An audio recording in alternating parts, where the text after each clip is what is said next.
నేను మాట్లాడాలి చెప్పాలి please. Thank you so much. Thank you. Firstly I want to thank Tarak అన్న from the bottom of my heart. పిలిచిన వెంటనే ఆయన ఇమ్మీడియట్గా ఆయన స్కెడ్యూల్ అంతా కూడా ఆయన ఒకసారి అరేంజ్ చేసుకుని మైండ్లో మాకు టైం ఇచ్చినందుకు. ఒక చాలా ఇంపార్టెంట్ విషయం ఏంటంటే, నాకు టిల్లు చేసిన తర్వాత, టిల్లు 2 చేసిన తర్వాత మధ్యలో చాలామంది నన్ను అడుగుతుండేవాళ్ళు అనమాట, నీకేమైనా అవార్డ్స్.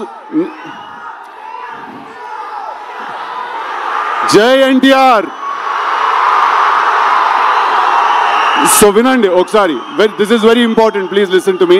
నన్ను చాలా మంది అడిగేవాళ్ళు టిల్లు చేసిన తర్వాత, టిల్లు 2 చేసిన తర్వాత నీకేమన్నా అవార్డ్స్ వచ్చాయని నన్ను అడిగేవాళ్ళు చాలా మంది.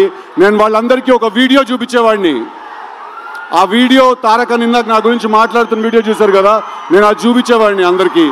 దానికంటే పెద్ద అవార్డు ఉండదు.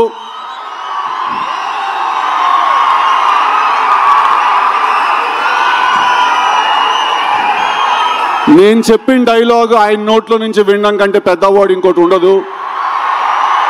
I think Junior NTR is not an actor.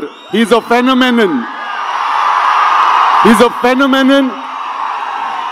And మా త్రివిక్రమ్ గారు వేరే కంటెక్స్ట్లో అన్నారేమో ఆ మాట, but is truly a torch bearer for me, Vishwak and a lot of actors like us.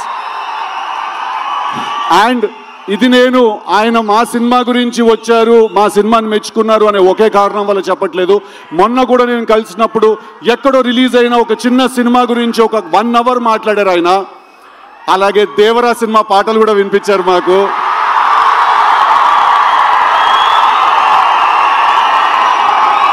So I'm not going to take a lot of time, but Tarak అన్న తోటి నేను Devara cinema release అయినప్పుడు ఒక ఇంటర్వ్యూ చేయబోతున్నాను.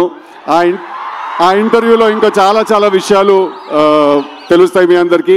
But thank you so much, and I want to thank my brother Vishwak for coming and supporting me for all the nice things he said. And finally absolutely yes, Tillu cube ఉండబోతోంది.